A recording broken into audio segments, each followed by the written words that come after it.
Tulong mo lang ako ha. Magandang hapon.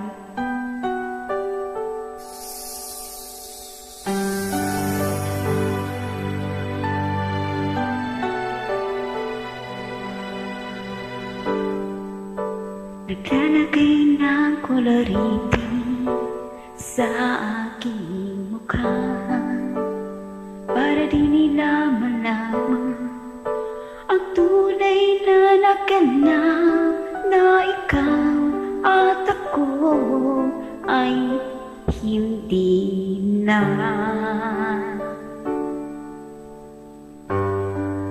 Iniinsayo pa ang mga ngiti para di halata.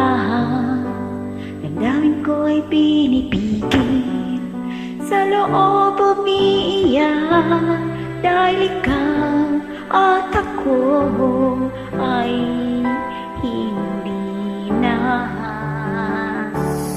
At ang hirap, magpapanggap pa ba ako na ako ay masaya kahit ang totoo ay talagang wala ka na.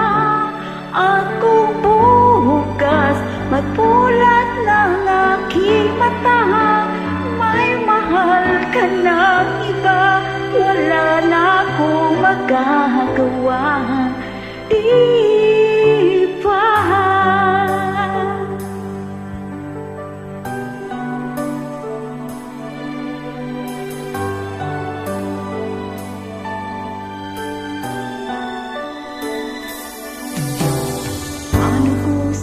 Sabihin sa mga kaibigan ko kung ako rin ang sisihin